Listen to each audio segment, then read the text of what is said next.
evangel living. We've spent so much time training. We spend so much time in preparation, and we get stuck in the preparation and we don't move from there. So my brothers and sisters, as Babalwa has said about the vision that was seen by John, that young man shall see visions. But I want to add to that, there are two sides. There are those that are receiving visions which are not from God. And you know what the vision is called? Television. Those are those that are receiving visions. Because you think in pictures. You think in pictures. So they are not fools to make motion pictures, because that's exactly how you think. Some people say, well, I just watch this thing. It's not like I become what they do. It's just for entertainment. Nothing is just. Nothing is just. The very fact that when you are sitting alone, those pictures come into your mind. It means that your mind is being occupied by something that is not good.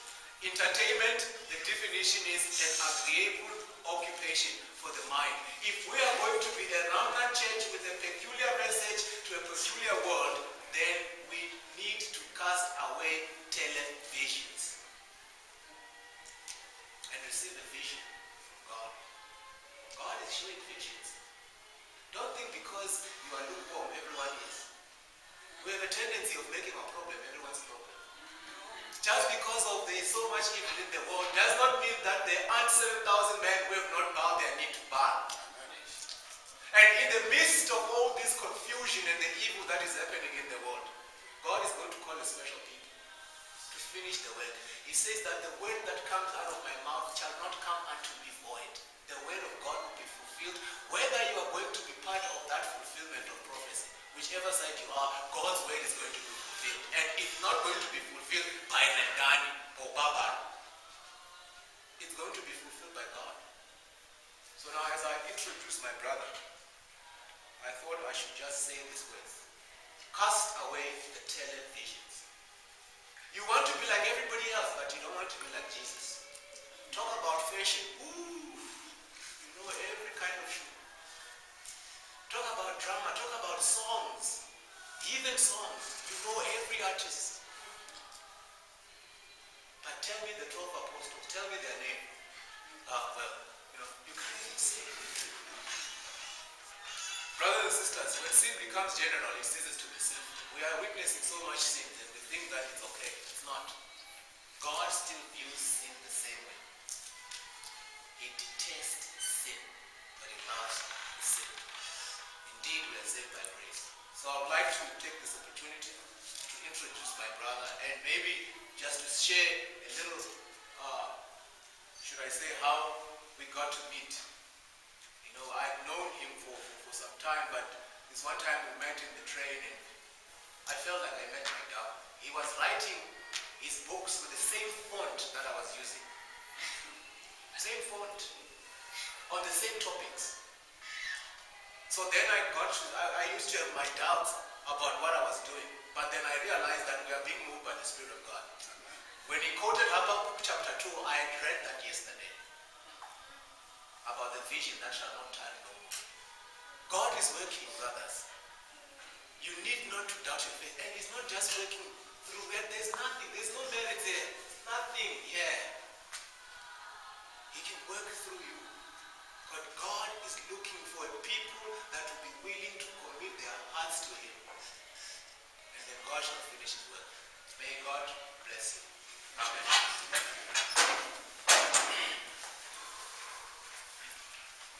Amen. Amen. How to study the Bible. That's what we are looking at. I remember preaching on the train last year, and we meet people. There's this thing of hunting people on the train. So I was hunting this other brother was sitting there. And you know how you start with the conversation and you're trying to, And then he said, listen here. Don't preach to me. Tell me first, what does the word Bible mean?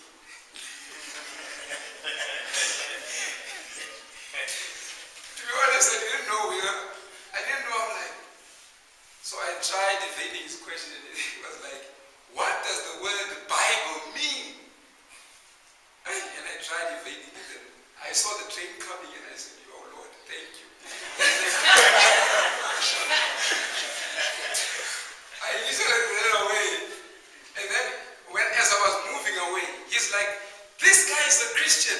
This guy is a pastor. But he doesn't know the meaning of the Bible. And then this is what he said. The word Bible means basic instruction before life eternal. Then it says basic instructions before leaving this earth. I think that's what he said. I'm like, oh, okay. And then I said, okay. Let me go and look up what he said. So, it's during such conversations that I realized that there is something we call superficial reading, and there is something we call in-depth study. So that's what I would like to introduce this afternoon. How to do an in-depth study. Now I'm speaking about devotion. By the way, let me share this. The Bible is not made for pastors or evangelists. It is made for common people.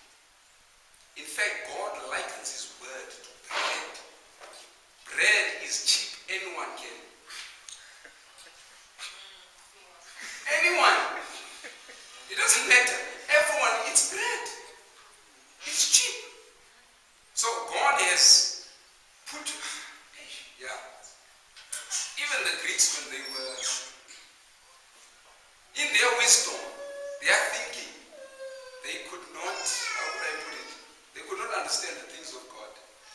Alright, so I'll be sharing some basic principles, and you can apply them in your personal life, but I hope that you will apply them. Take that which is good. That's the approach, that's the counsel I will give.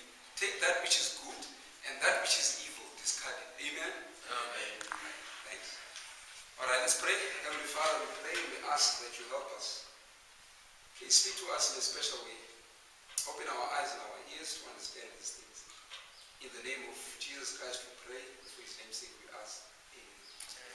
Alright. The first point I want us to note is this.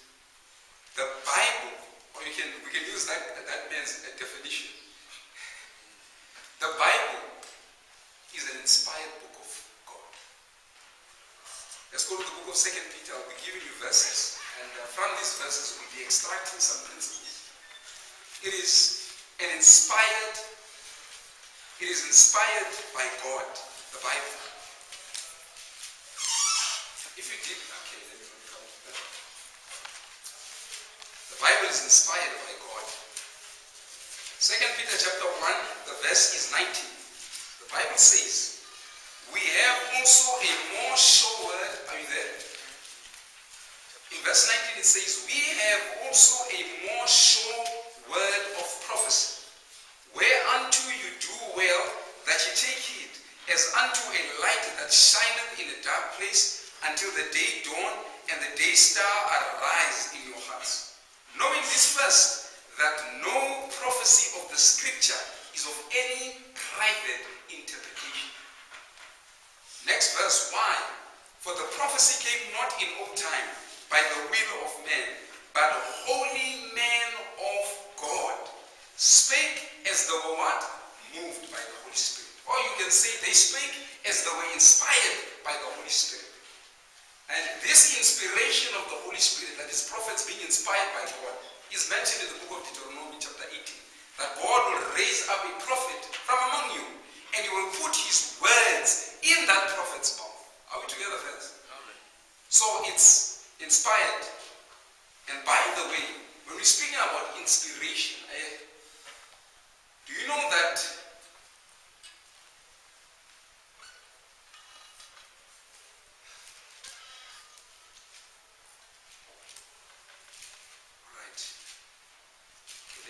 let me leave that part. Let's just hold this one. The Bible is inspired by God. Only men of God speak as they were moved by the Holy Spirit. And therefore, it is of no private interpretation.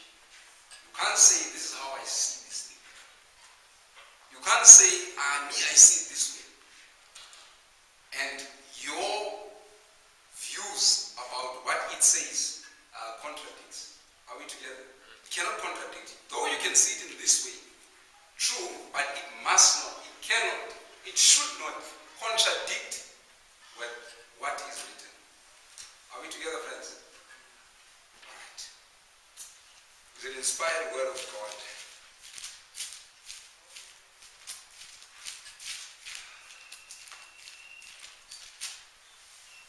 Now, God has distributed doctrine or teachings in the Bible, like He has distributed in a particular way.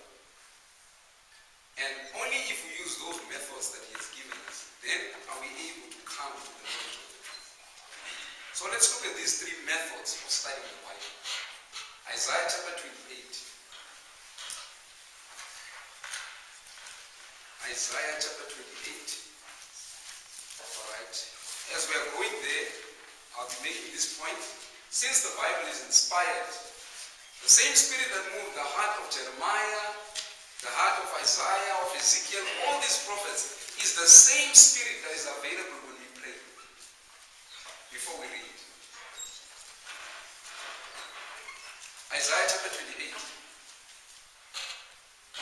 In verse 9 it says, "Whom shall He teach knowledge? And whom shall He make to understand doctrine? It is them that are weaned from the milk and drawn from the breasts." Listen to verse 10. "For precept must be upon precept, precept upon precept, line upon line, line upon line, here a little and there a little." Are we together? Three principles. Precept must be upon precept, precept upon precept. Here a little, there a little. And what is the next one? Line upon line, line upon line. Alright.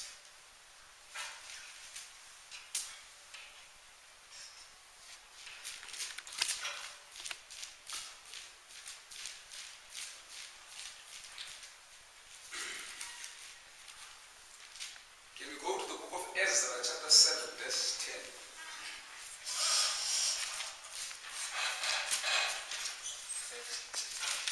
Ezra chapter 7, verse 10.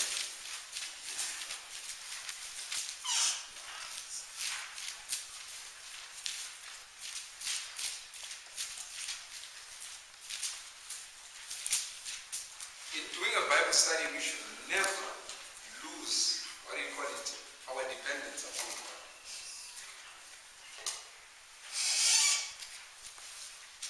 Ezra chapter 7, verse 10.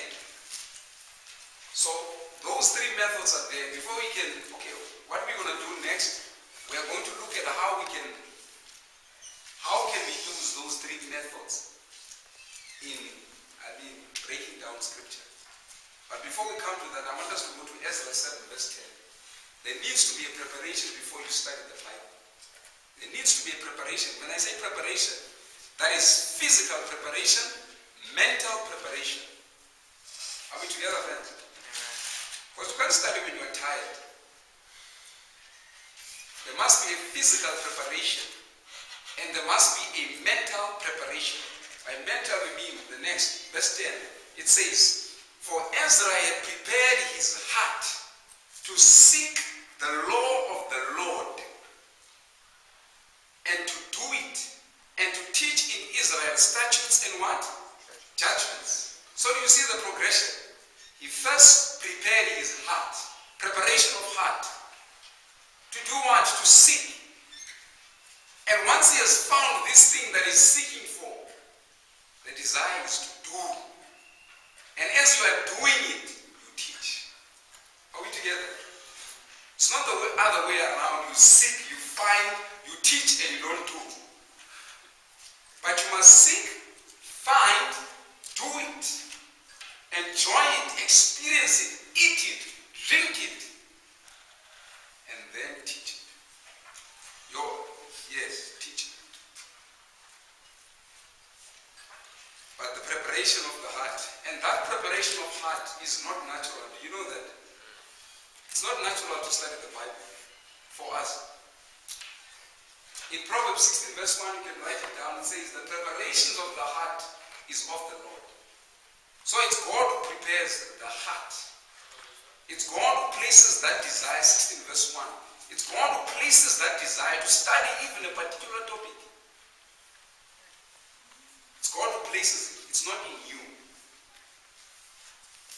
No man can come unto the Father except, no man can come unto me unless unless the Father draws him unto me.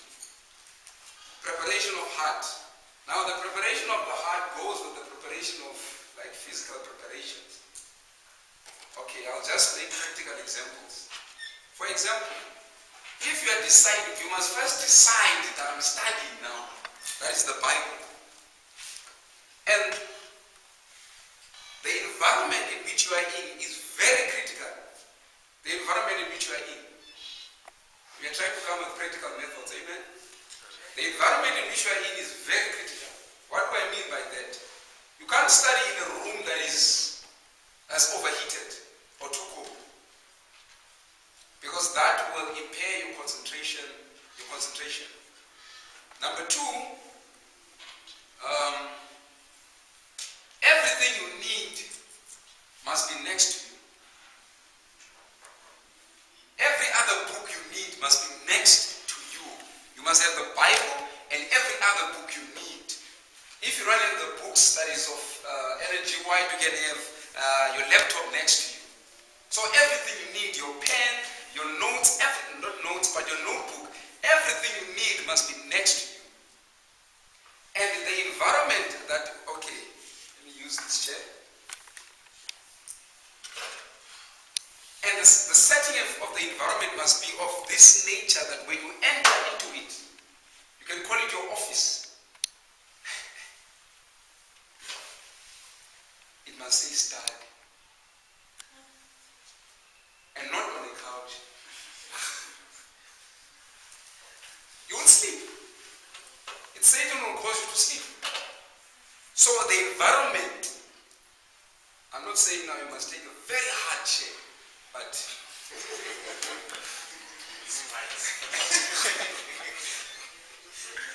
but the environment must say study. Windows must be open for circulation. Music must be turned off. Sermon must be turned off. It's good, the sermon is good, but there is a time when you need and not be a reflection of another man's thoughts. Always depending on the sermon. Always depending on the sermon. Sermon, that's my devotion sermon. Just playing there, you will sleep. So the environment, and not this thing, I know the guys, I'm not going to mention which guy does it. You sit on your bed, okay, I'm not going to demonstrate, but you sit on your bed with your blankets there, and then now you're doing devotions. You'll sleep. 15 minutes, 20 minutes, you will sleep. So you must be determined. The heart must be prepared. I want to get this thing. I want to understand it. So the environment says it must be conducive. Alright. And then that's physical preparation. Your water must be next to you. The noise level, even where your study area is, it must be quiet. For this reason. Do you know that when you are listening to something while you are reading, do you know that your concentration is impaired? You know that, right? It's divided because you must deal with what is coming in and what you are trying to say, So you must put that aside. Alright, and then food. Don't eat while you are reading. Like when you are studying, don't eat and study. You know why? The stomach competes with this. So that you can't reason. Because God says, let us reason. So you are reasoning, you are trying to make sense. But now your concentration is also impaired. So the stomach is competing with what you are reading. Are we together, friends? So eat well before you study. I mean well, not a lot, too much. And don't eat heavy stuff and then you want to do Daniel. You want to understand the King of the North. You want to understand the King of the North. Now we can do a study with the King of the North. You want to understand. Who is the King of the North? And now the King of the North, he is a grandson and then a daughter. You don't know what's going on. Now, it is not, do you know that it is not God's will for us not to know truth? Do you know that? The fact that the problem is it's our capacity. We don't have the capacity mentally to understand. God is saying, I'm here. While you're pleased with devotion, but you're also tired or you're competing. You have all these things happening on you, such that you can't get what God is trying to tell you. So, food, very important. Eat well and begin with your study 30 minutes or 45 minutes after the digestion is eased a little. And then you can start. You have environment set up, maybe an environment like this. If I can stay here, it would be nice. Then this is my office, conducive. And I'm sitting down now, I'm studying. Cell phone is off, everything is off, I'm studying. Now, this is what is going to happen. As you are studying, before we come to these methods, please bear with us. This is what is going to happen. As we are studying, because we are people, we have minds that are always, we have a stream of thinking. You know that, right? Even before you come and study, you were thinking about something. Now, that thing won't go away when you are studying. So, every time it comes up, you must have a note. Like in your notebook, you say one point, and you say, oh, I must go and buy bread. You write it and you leave it. It's off. Another thing comes, oh, as I'm studying, oh, okay, write it. You put it there. You're focused. Are we together, friends? Yes. Practical enough? Is it practical enough? Yes. All right. So now, the environment is set up. Every time it comes up, you write it down. You write it down. Even this is the method you must use, by the way, when you're studying your books. And we'll come to how you can memorize scripture also. Chapters of the Bible. How can you do that? All right. Let's leave this part. I won't be able to break down all the principles. Let's try line up on line. And I'll see where it will take us. Line up on line. Line up on line. Okay, which book can we read? Line up on line. John chapter 1. First John chapter 1. And I'll be using different examples. Maybe the third example. By the time we come to the third example, you will understand or grasp the principle. We want to understand what First John chapter 1 says. So how do we study? Applying these three methods, line upon line. Are we there? Alright. So now this is what we must do. There's a principle which we call, or there's a statement that says, the Bible, you know the Bible is written in repetition. Prophecy. Let me explain it in the line of prophecy. God comes to Daniel and he reveals an image. Hair of gold, chest and arms of silver, belly and thighs of brass, legs of iron, feet of iron, and clay, and the stone that comes. That succession of kingdoms is repeated in Daniel chapter 7, Daniel chapter 8, Daniel chapter 10, Daniel chapter 11, and chapter 12. So it's being repeated. But in the repetition, God keeps on adding things. Are we together? Because this is how the mind works. The more you repeat something, the more you are rooted in it. So you can say repetition deepens impression. Repeat and enlarge. That's how the Bible is written. Let's go to 1 John chapter 1, verse 1. We want to understand what this verse says. Verse 1. So you must read it 3 times. That one verse. The first time, you read fast. That which was from the beginning, which we have heard, which we have seen with our eyes, which we have looked upon, and our hands have handled of the word of life. Now we are done. Let's read it again. That which was from the beginning, which we have heard, which we have seen with our eyes, which we have looked upon, and our hands have handled of the word of life. Then you read a bit slower. which was from the beginning, which we have heard, which we have seen with our eyes. By the way, when you're doing a personal study, you mustn't be a passive reader. Do you know what we mean by passive? Don't do a Bible study like this. Say it, that which was from the beginning. So you're using all senses. You are connecting everything. You're not passive, but you are active. And then it says that which was from the beginning, which we have heard, which we have seen with our eyes, which we have looked upon, and our hands have handled of the word of life. Question is, how can we understand this verse? This is how we understand it. Please write this principle down. You must ask questions. That's the first step. The first step is to read, yes? The second step is to ask questions that the verse answers. Are we together? Ask questions that the verse answers. Simple question. First step is to read 3 times or more. The second step is to ask questions. I like this. Is to ask questions that the verse answers. And the last step is to come up with the theme of the verse. How do you come up with the theme? You know, many of us have these concordance, these Bible concordance with titles. Have you seen that? Do you know how those people come up with it?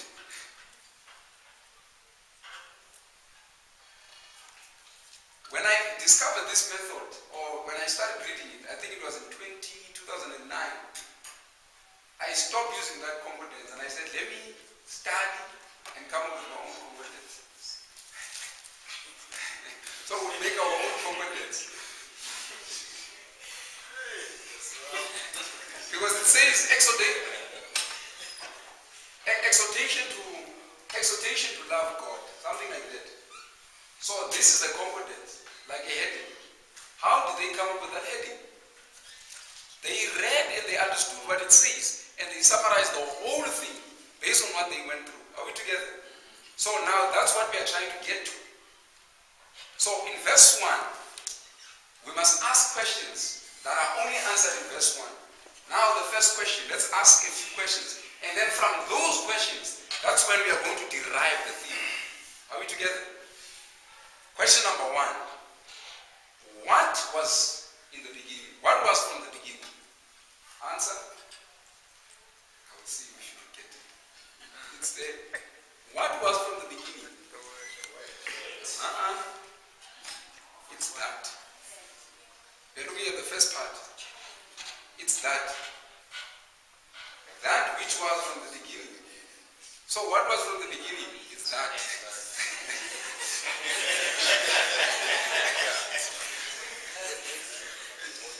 Can I ask, where are you reading? Okay, it's verse 2, chapter 1. Okay, we are coming to this. Wait, we are coming to that. The second question, you'll understand why we're saying it's that. Ask the second question. So what is your answer? What is the first question? Is there someone who can write for us? So that we can come up with the theme. Yeah, so what is the first question? What was from the beginning? It's that.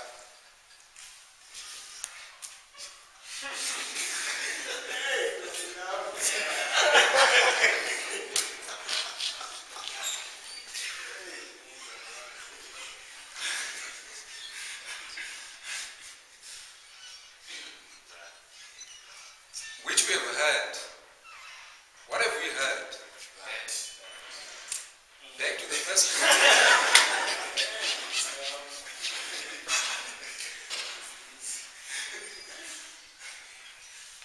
What have we seen? How did we see? Wait, how did we see? Alright, the next question. What have we looked upon? Look at the progression. What have we looked upon?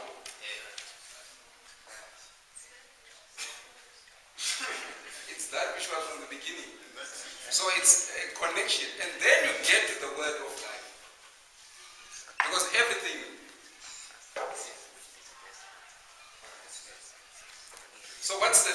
verse 1.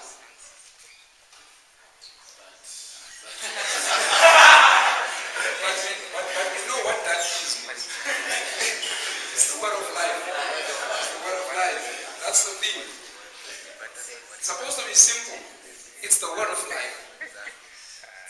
So the theme of verse 1 is the word of life, right? Now let's go to verse 2. Let's just do this quickly. So, okay. What's wrong with the word of God as a theme? It is a theme. I'm saying we've agreed that the theme is the word of life. But I'm also suggesting what's wrong with the word of God? It's not there. You know, it's not there. No, it's not there. The word of life. Don't quote yet.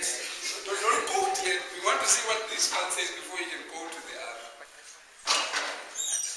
I have a question on the interpretation of this verse.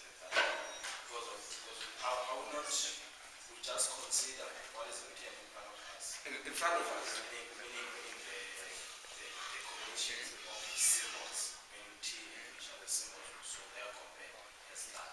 So I will not also to consider the mind of the person who was reading the text, so that we can really enjoy before, so that we can know who was the person before we come to what he is saying. Oh, okay. And also, my question is, he consider other interpretation or other as King James. Okay. So what about that? Alright. No, you use the version you have. And okay.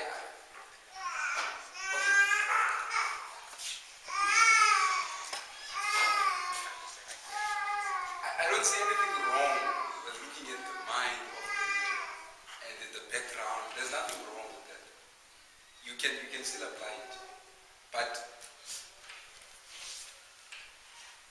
what if you only have this? This is the only thing you have. There's no Greek. There's no, what do you call it? Strongs. But this is the only thing you have. Raw. So this is what we're getting to. Okay. Yes, yes, I'm trying to just, well, I don't know what I'm going to say, but in a sense, but the point I'm making is, our answers were even interesting, that we kept on referring to that. When we look at this verse and line upon line, just let me say, for example, that which is used in that sense as a demonstrative pronoun. And when we go to the second line, which we have heard, in principle our answer is which is a demonstrative, used as a demonstrative pronoun, which in that sense. And so we shouldn't go back to that. Okay. If we go line by line. and so if we go, I'm just trying to add to whatever has been said.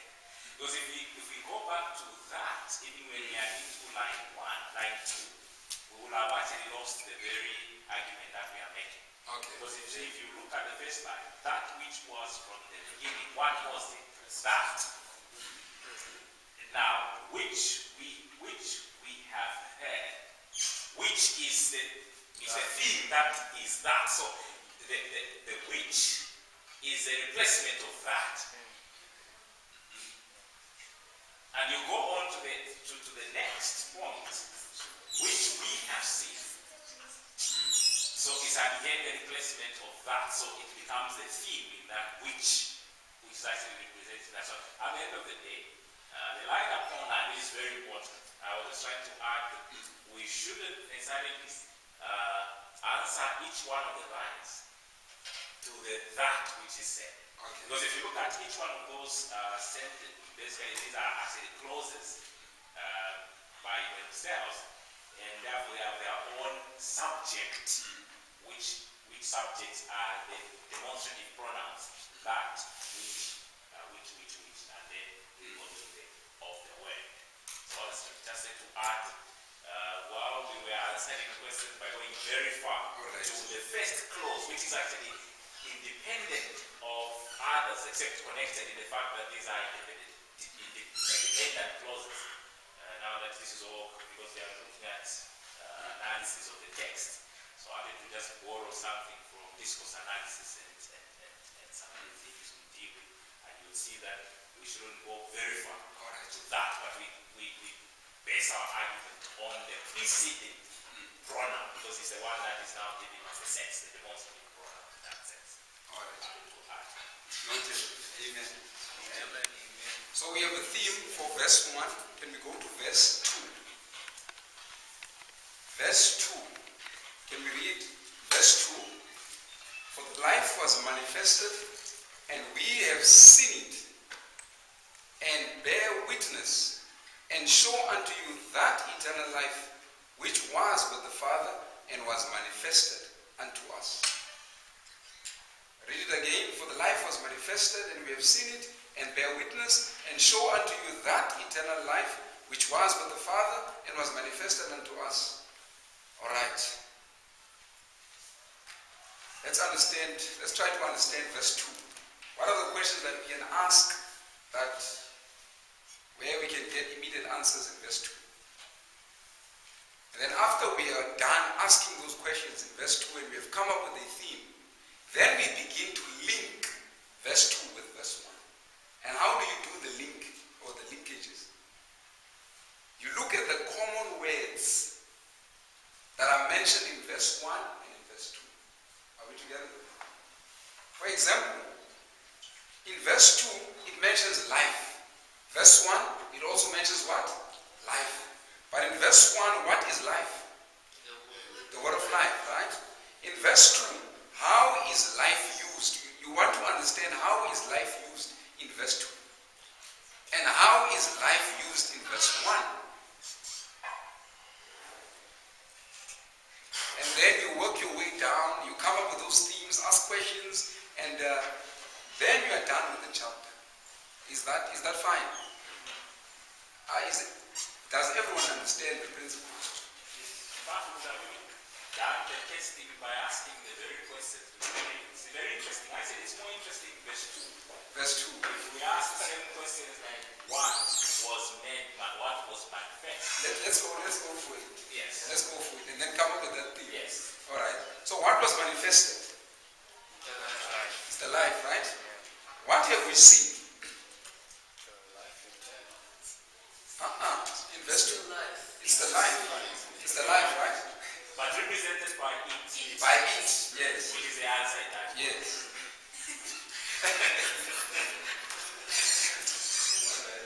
Yes. And then, what's the third question? And show, the third question, what have we borne witness about? About it, which is life. The life, right? And then, what have we shown unto you? Where was this eternal life? Where is it manifested? Unto us. So what is the theme of verse